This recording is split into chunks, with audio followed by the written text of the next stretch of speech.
नमस्कार दोस्तों, कैसे आप सब लोग। स्वागत है आपका आपके अपने YouTube channel LSG online classes में। तो दोस्तों, आज हम पढ़ाएंगे कक्षा 8 को प्रश्नावली 1 कि कक्षा 8 की गणित चालू करने जा रहे हैं हम। ठीक है, कि जैसा कि आपको सबको पता है कि ये हमने एक नवाचार बच्चों, जो बच्चे घर पर बैठे हुए हैं, जो गर्मियों की छुट्टियों में जो स्कूल नहीं जा रहे, उनकी पढ़ाई को निरंतर रखने के लिए यह नवाचार किया गया है। तो आज हम पढ़ाएंगे आपको प्रश्नावली 5.8, जो कक्षा कौन सी है, कक्षा 8 की। ठीक है, कक्षा 8 के गणित विषय को हम आज शुरू करना चाहते हैं और गणित कक्षा 8 शुरू कर रहे हैं। गणित विषय जो है प्रश्नावली कौन सी, प्रश्नावली हमारी प्रश्नावली 1। प्रश्नावली 1 आज चालू कर रहे हैं हम, और वो भी कौन सी की, कक्षा 8 की। ठीक है, तो प्रश्नावली 1 सबसे पहले हम देखते हैं कि प्रश्नावली 1 है क्या, उसके बारे में हम समझते हैं। ठीक है, तो आपने देखा होगा कि कक्षा 8 की जब प्रश्नावली 1 को हम चेक करते हैं तो देखिए दोस्तों, प्रश्नावली 1 का नाम सबसे पहले हम लिखते हैं यहाँ पे। और प्रश्नावली 1 का नाम है वो क्या है, वो है परिमेय संख्याएं। क्या है, परिमेय संख्याएं। प्रश्नावली का नाम क्या है, परिमेय संख्याएं। ठीक है, तो सबसे पहले हमें यह समझना है कि परिमेय संख्याएं होती क्या है। ठीक है, परिमेय संख्याएं क्या होती है, जब तक हमें ये नहीं समझ में आएगा, इससे आगे हमें आगे बढ़ने का हमारा कोई भी औचित्य नहीं है। कि हमें सबसे पहले ये पता होना चाहिए कि परिमेय संख्याएं क्या होती है, अपरिमेय संख्याएं उनकी उल्टी होती है परिमेय संख्याओं की। तो हमें अब हम देखते हैं कि परिमेय संख्याओं की परिभाषा देखते हैं सबसे पहले। तो हम यहाँ से देखते हैं कि परिमेय संख्याएं होती क्या है। ठीक है दोस्तों, तो देखो, परिमेय संख्याएं ऐसी संख्याएं, क्या लिख देंगे, ऐसी संख्याएं जिन्हें, कि वो संख्याएं जिन्हें अंश बटे हर के रूप में, किसके रूप में, अंश बटे हर के रूप में, या p बटे q के रूप में लिखा जाता है। p बटे q के रूप में लिखा जाता है। ऐसी संख्याएं जिन्हें अंश बटे हर के रूप में, ये p बटे q के रूप में लिखा जाता है, ऐसी संख्याओं को कौन सी संख्याएं कहते हैं, हम परिमेय संख्याएं कहते हैं। ठीक है, अब देखो, हमें परिमेय संख्याएं होने के लिए हमारे पास कंडीशन क्या है कि कोई भी संख्या परिमेय संख्या होगी जहां पे हमारे पास क्या होना चाहिए, जहां p व q क्या है, पूर्णांक। ये हमारी क्या है, कंडीशन। ऐसी संख्याएं जिन्हें अंश बटे हर के रूप में लिखा जाता है या p बटे q के रूप में लिखा जाता है, वे संख्याएं क्या कहलाती है, परिमेय संख्याएं कहलाती है। दूसरी चीज है कि जहां p व q क्या होने चाहिए, दोनों पूर्णांक होने चाहिए। क्या होने चाहिए, दोनों पूर्णांक होने चाहिए, दोनों। ठीक है, दूसरी कंडीशन क्या है कि हमारे पास जैसे मान लो कि एक परिमेय संख्या है, ये हो गई एक परिमेय संख्या p और q। ठीक है, p और q दो। दूसरी कंडीशन है हमारी कि q कभी भी किसके बराबर नहीं होना चाहिए, 0 के बराबर नहीं होना। ये भी हमारी मोस्ट इंपोर्टेंट कंडीशन। अब देखो, q बराबर 0 क्यों नहीं होना चाहिए, इसका हमें पता होना चाहिए कि अब यहाँ पे q बराबर 0 क्यों नहीं दिया गया। तो देखो, जब किसी भी संख्या में कोई भी संख्या हो, x y z कुछ भी संख्या हो, और उसमें जब हम 0 का भाग देते हैं तो वो संख्या क्या हो जाती है, हमारी अनंत हो जाती है। क्या हो जाती है दोस्तों, अनंत हो जाती है। ठीक है, जिसे बोलते हैं इनफाइनाइट। क्या बोल देते हैं, इनफाइनाइट या अनंत भी बोल सकते हैं। इसलिए हमारी ये कंडीशन है कि q कभी भी किसके बराबर नहीं होना चाहिए, 0 के बराबर नहीं होना चाहिए। ठीक है, एक कंडीशन हमारी क्या थी, p व q दोनों क्या होने चाहिए, पूर्णांक होने। ठीक है दोस्तों, आशा करते हैं कि आपको समझ आ गया होगा। तो आपने देख लिया कक्षा 8 की प्रश्नावली 1, जिसका नाम है परिमेय संख्या।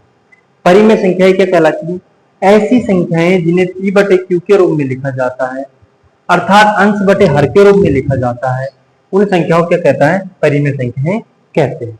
तो परिमेय संख्याओं का आपने यह देख लिया कि ये क्या होता है, p और q दोनों क्या होने चाहिए, पूर्णांक होने चाहिए। दूसरी कंडीशन हमारी क्या होनी चाहिए, x y या z, अगर मान लो q कभी भी किसके बराबर नहीं होना चाहिए, 0 के बराबर नहीं होना चाहिए। ठीक है दोस्तों, चलिए आगे चलते हैं। आगे जब हम चलते हैं इससे आगे, तो इससे आगे हम देखते हैं कि हमने क्या देखा था, q कभी भी किसके बराबर नहीं होना चाहिए, 0 के बराबर। अब q कभी भी 0 के बराबर क्यों नहीं होना चाहिए, अब आपको पता लग गया। कि एक्स वाई जेड कोई भी संख्या हो, ठीक है, कोई जरूरी नहीं है एक्स वाई जेड हो, कोई भी संख्या हो, अगर उसके अंदर हम 0 को भाग देते हैं तो उसका आंसर हमेशा कितना आता है, अनंत आता है। ठीक है दोस्तों, इसलिए हमारा कभी भी क्यू किसके बराबर नहीं होना चाहिए। कहने का मतलब हमारा कभी भी हर किसके बराबर नहीं होना चाहिए, 0 के बराबर नहीं होना चाहिए। ऐसी संख्या कौन सी संख्या कहलाएगी, परिमेय संख्या कहलाएगी। ठीक है दोस्तों, ये हमारी परिमेय संख्याओं का परिभाषा हो गई। ठीक है, अब इससे आगे हम देखते हैं, अब देखो हमें क्या क्या और क्या क्या संख्या है। अब इसके बाद हमें कुछ संख्याएं सीखने की जरूरत और है। ठीक है, वो संख्याएं क्या क्या होती हैं, जैसे मान लो कि एक संख्या होती है, कौन सी संख्या हो गई, जैसे हमारे पास हम देखो, आपने कभी देखा ही होगा कि एक होती है पूर्ण संख्या, ठीक है, और एक होती है प्राकृत संख्या। ये भी हमें सीखने की जरूरत। अब देखो कुछ बच्चों को ये भी पता नहीं होता कि पूर्ण संख्या क्या होती है, प्राकृत संख्या क्या होती है। तो देखो, पूर्ण संख्याएं ऐसी संख्याएं होती हैं जो 0 से स्टार्ट होती है। किससे स्टार्ट होती है, 0 से स्टार्ट होती है। अर्थात हम क्या कह सकते हैं, 0 से शुरू होने वाली संख्याएं कौन सी संख्याएं कहलाती है, पूर्ण संख्याएं कहलाती है। ठीक है, जैसे पूर्ण संख्या के अंदर क्या आएगा, 0 1 2 3 4, ठीक, ये एक संख्या, ये सब संख्याएं क्या कहलाएंगी, पूर्ण संख्याएं कहलाएंगी। ठीक है दोस्तों, अगला आता है प्राकृत संख्या, पूर्ण संख्या और प्राकृत संख्या। देखो, जो संख्याएं 1 से स्टार्ट होती है, किससे स्टार्ट होती है, 1 से, जो 1 से शुरू होती है वो संख्याएं कौन सी संख्या कहलाती है, हमारी प्राकृत संख्या। ठीक है, ये आपने देख लिया होगा।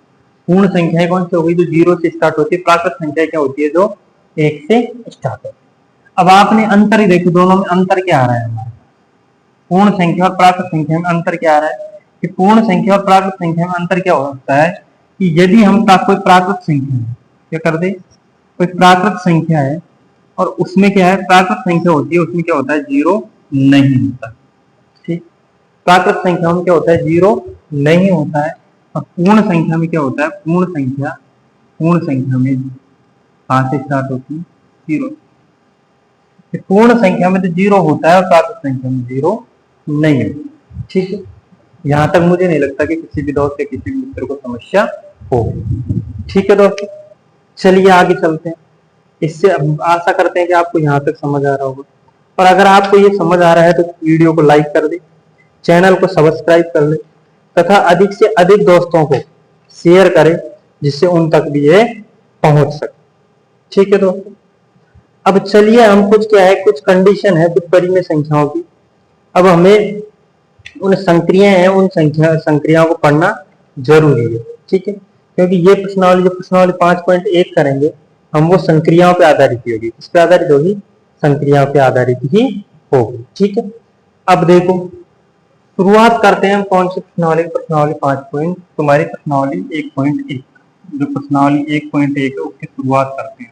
ठीक है, तो देखो प्रश्नावली 1.1 बहुत ही छोटी प्रश्नावली है, जिसमें केवल कितने सवाल है, केवल 2 सवाल है इसके अंदर। केवल कितने सवाल है, 2 सवाल है। उन दोनों सवालों को हम आज करते हैं।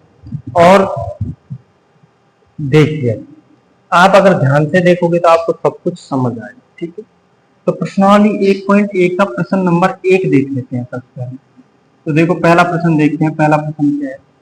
प्रश्न 1 है कि निम्नलिखित प्रत्येक में गुणन के अंतर्गत उपयोग किए गए गुणधर्म का नाम लिखिए। ठीक है, क्या लिख रखा है, निम्नलिखित में, ठीक है, निम्नलिखित में प्रत्येक, क्या लिख रखा है, प्रत्येक में गुणन के, प्रत्येक में गुणन के अंतर्गत किए गए, उपयोग किए गए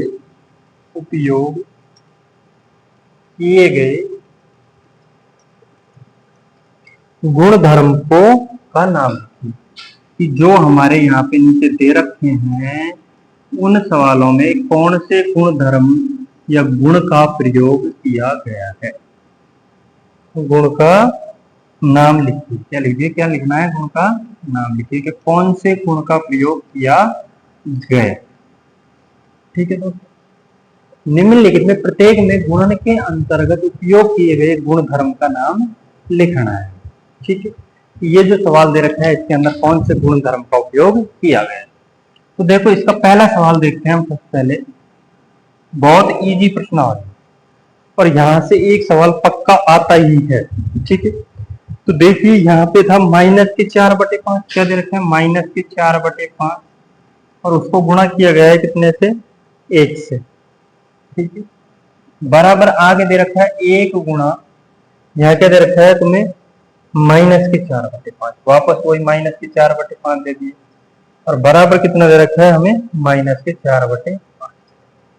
अब हमें इसमें बताना है कि इस सवाल में कौन से गुणधर्म का उपयोग किया गया है, ये हमें क्या करना बताना है, हमें बताना है। ठीक है, चलिए दोस्तों, तो बिना किसी देरी किए हम क्या कर सकते हैं, इसमें हम बताएंगे इसमें कौन से गुणधर्म का उपयोग किया गया है। ठीक है, तो देखिए यहाँ से हम सॉल्यूशन करते हैं। जब कोई संख्या a होती है और उसे गुणा कर दिया जाए किससे, जैसे मान लो कि a/b कोई संख्या है और उसको गुणा कर दिया जाए किससे, 1 से। ठीक है, और फिर दोबारा हमें जब कोई संख्या को 1 से गुणा करते हैं, 1 को गुणा कर दिया जाए फिर a/b से, तो इस प्रकार जो हमारे पास आंसर आता है a/b, ऐसा जब नियम होता है तो वो क्या होता है हमारा, उस नियम को कहते हैं, हम क्या कहते हैं, गुणात्मक तत्सम। क्या कहते हैं दोस्तों, गुणात्मक तत्सम। कि जब ऐसी कोई कंडीशन हो जिसमें 1 से गुणा किया गया हो, किससे गुणा किया गया हो, 1 से गुणा किया गया हो संख्या को पलट के। ठीक है, तो देखो पहले अपने पास कितना था -4/5, फिर गुणा कर दिया 1, फिर इधर की साइड वापस 1 से गुणा कर दिया और कितना आ गया -4/5, और अपने पास फाइनल आंसर कितना आ गया -4/5। तो बताओ ये इस कंडीशन को फॉलो कर रहा है कि नहीं कर रहा है। आप देख रहे हो ऐसे कैसे a/b एक संख्या थी, 1 से गुणा कर दी, फिर 1 से गुणा कर दिया a/b संख्या को और बराबर कितना आ गया a/b। तो बताओ हमारा इसका आंसर क्या आ जाएगा, हमारा इसका आंसर क्या आ जाएगा, गुणात्मक तत्सम। क्यों, किससे गुणा हो रहा है, ये 1 से गुणा हो रहा है, किससे गुणा हो रहा है, 1 से गुणा हो रहा है, इसलिए क्या हो जाएगा, गुणात्मक। आशा करते हैं कि आपको समझ आ गया है। ये पहला सवाल कि जब कोई संख्या कोई परिमेय संख्या जब कोई परिमेय संख्या को 1 से गुणा किया जाता है और उसका आंसर वही संख्या आ जाती है, तो ऐसे नियम को क्या कहते हैं, गुणात्मक तत्सम। ठीक है दोस्तों, आ गया समझ। आशा करते हैं एक बार दोबारा देख लो, निम्नलिखित में से प्रत्येक में गुणन के अंतर्गत उपयोग किए गए गुणधर्म का नाम लिखना। तो देखो -4/5 एक संख्या है, उसे 1 से गुणा कर दिया, फिर 1 को गुणा कर दिया -4/5 से और बराबर कितना आ गया, -4/5 आ गया। तो हम क्या देखा, हमने क्या देखा, जब a/b एक संख्या है उसे 1 से गुणा कर दिया जाए और बराबर में कितना हो, 1 से गुणा करके a/b हो, तो ऐसे कौन सा नियम होता है, तो कौन सा नियम होता है, गुणात्मक तत्सम होता है। कौन सा होता है, गुणात्मक तत्सम। ठीक है, कौन से नियम का पालन कर रहा है, गुणात्मक तत्सम वाले नियम का पालन कर रहा है। ठीक है, तत्सम। चलिए अब चलते हैं हम दूसरे सवाल। अब पहले का दूसरा देख लेते हैं। पहले का दूसरा है हमारा, और वो कितना है हमारा, -13/17, -13/17, और उसको गुणा किया है, किससे गुणा किया गया है, उसको गुणा किया है -2/7, किससे किया है, -2/7 से, और बराबर हम दे रखा है हमने -2/7 आगे आ गए, -2/7 और गुणा कर दिया -13/17। ठीक है दोस्तों, अब देखो आपने इसमें क्या देखा, आप इसमें देख रहे होंगे कि जो आगे है वो तो पीछे आ गया, जो पीछे है वो कहाँ चला गया, आगे चला गया। ठीक है, तो चलिए हम इसका सॉल्यूशन करते हैं। आइए तो देखिए इसका सॉल्यूशन करते हैं कि जो संख्याएं आगे थी, पहले आगे कितना था, -13/17, गुणा में कितना था, -2/7, वो पीछे चली गई तो पीछे आगे कितना आ गया, -2/7 और गुणा में कितना हो गया, -13/7। देखो जब ऐसी कोई संख्या हो, a गुणा b कोई संख्या हो और वो चेंज होके b गुणा a हो जाए, तो पीछे था आगे था वो पीछे आ गया, तो पीछे था वो कहाँ गया, आगे। जब इस प्रकार की कोई कंडीशन पैदा हो कि a गुणा b बराबर b गुणा a हो जाए, तो ऐसे नियम को कहते हैं गुणन की क्रम विनिमयता। कौन सी कहते हैं, गुणन की क्रम विनिमयता, क्रम विनिमयता।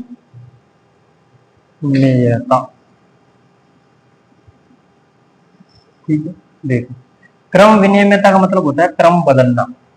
तो जो आगे था उसका क्रम पीछे चला गया, जो पीछे था उसका क्रम आगे हो गया।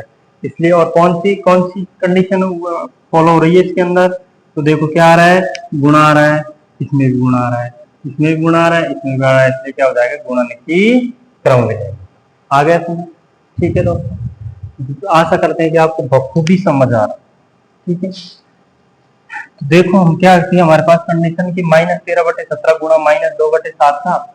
-2/7 कितना हो गया, -13/17। जो आगे था वो पीछे चला गया, जो पीछे था वो कहाँ गया, आगे आ गया। तो ऐसी कंडीशन अगर कहीं फॉलो होती है तो उसे कहते हैं गुणन की क्रम विनिर्णयता। कौन सी, क्या कहते हैं दोस्तों, गुणन की क्रम विनिर्णयता। ठीक है दोस्तों, आ गया होगा समझ। चलिए आगे चलते हैं, आगे देखते हैं इसी का हम तीसरा सवाल। कौन से वाले का, पहले सवाल का, तीसरे सवाल की ओर चलते हैं। तो देखो इसका तीसरा सवाल देखते हैं, तीसरा सवाल क्या है इसका। तो देखो तीसरा सवाल है इसका कि -19/29 -19/29 गुणा, फिर दे रखा है हमने, कितना दे रखा है, 29/-19, कितना दे रखा है, 29/-19 और बराबर कितना दे रखा है, 1। अब इसमें बताना है कि हमें ये कौन से नियम का पालन कर रहा है। ठीक है, अब देखो जब इसका हम सॉल्यूशन करते हैं तो देखो इसका सॉल्यूशन करते हैं कि -19/29 है, और यहाँ आपने चेंज किया होगा कि प्रतिलोम उल्टा हो गया, ये तो कितना हो गया, 29/-29 और बराबर कितना हो गया, 1। देखो 29 काट जाएगा, -19 कट जाएगा, माइनस प्लस हो जाएगा, कितना हो गया, 10 का एक आंसर आ गया। अब आपने देखा होगा कि जैसे मान लो a/b कोई संख्या है और वो गुणा होके उल्टा हो जाए b/a और बराबर कितना आ जाता है, 1 आ जाता है। तो ऐसे नियम को क्या कहते हैं, गुणात्मक प्रतिलोम। क्या कहते हैं दोस्तों, गुणात्मक प्रतिलोम। प्रतिलोम का मतलब क्या होता है दोस्तों, प्रतिलोम का मतलब होता है उल्टा। क्या होता है, उल्टा। तो आपने यहाँ देखा होगा कि ये संख्या क्या थी, पहले ऐसे थी और बाद में चेंज हो गई, कैसे हो गई, ऐसे।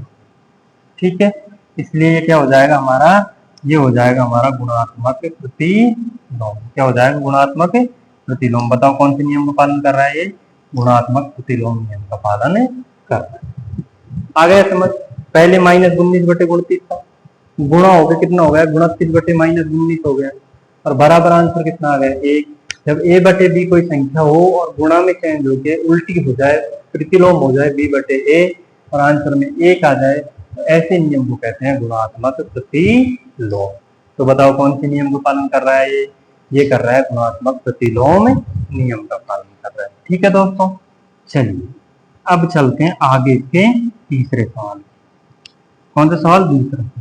ये प्रश्नावली का दूसरा और अंतिम सवाल है। ठीक है, कौन सा है, दूसरा और अंतिम सवाल है। इस प्रश्नावली में केवल 2 ही सवाल, पहले के अंदर 3 है और दूसरा और अंतिम सवाल है।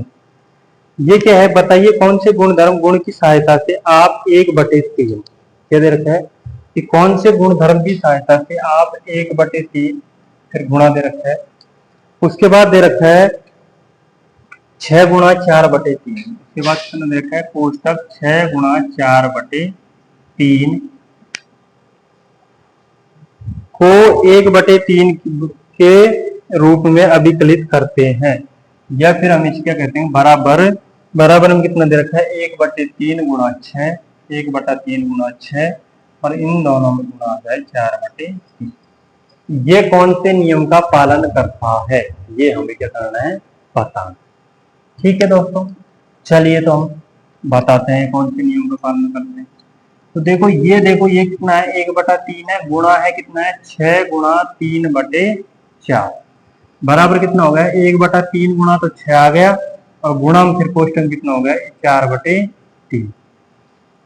3/4 है, 4/3 है, ये है 4/3, कितना है, 4/3। ठीक है, तो यहाँ आ जाएगा 4/। अब आपको एक दिख रहा होगा, देखो a गुणा कितना था, b गुणा c था, एम आई राइट, सही है। और इधर क्या आ गया, b गुणा a गुणा कितना हो गया, b हो गया, क्या हो गया, a गुणा क्या हो गया, a गुणा हो गया b, तो ये हो गया a गुणा b, और फिर उससे गुणा क्या हो गया, c। कि मान लो कि a गुणा b गुणा c था और a गुणा b हो गया, फिर उससे गुणा कितना हो गया, c हो गया। ठीक है, तो देखो जो पहले इन दोनों गुणा तो होते थे, फिर उससे गुणा ये होता था, अब ये दोनों गुणा होंगे फिर इससे गुणा ये होगा। अगर ऐसी कोई कंडीशन आपको कहीं दिखती है कि ए गुणा बी गुणा सी और बराबर में ए गुणा बी हो जाए फिर गुणा हो सी, तो ऐसी कंडीशन अगर कहीं दिखती है आपको तो इसे कहते हैं सहचार्यता का नियम। क्या कहते हैं? सहचार्यता का नियम। ठीक है, तो कौन से नियम का पालन करता है ये? सहचारिता, सहचारिता, सहचारिता नियम का पालन करता है। कौन से नियम का पालन करता है? सहचारिता के नियम का पालन करता है। अब आप इसको देखोगे, देखो ऐसे कैसे है, 1/3 है, फिर गुणा हो गया 6 गुणा 4/3 से, और बराबर के इधर की साइड देखो 1/3 गुणा हो गया पहले 6 से और फिर गुणा हो गया 4/3 से। तो बताओ कौन से नियम का पालन कर रहा है? सहचारिता के नियम का पालन कर रहा है। ठीक है दोस्तों, आशा करते हैं कि आपको सब कुछ समझ आ गया। इसी के साथ आपकी प्रश्नावली 1 कंप्लीट हो गई है। ठीक है दोस्तों, तो आपकी प्रश्नावली 1 में केवल ये सवाल थे जो आपको समझा दिए।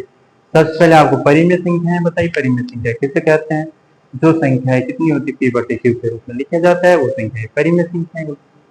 ठीक है दोस्तों, तो देखो और अब आगे के आपको सवाल कर दीजिए। ठीक है दोस्तों, आशा करते हैं कि आपको सब कुछ समझ आ गया होगा।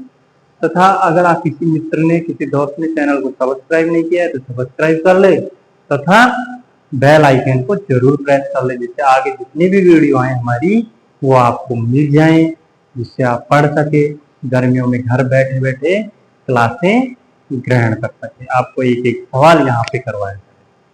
ठीक है दोस्तों, आप सब कुछ कंटेंट मिल जाएगा। ठीक है, ओके, धन्यवाद।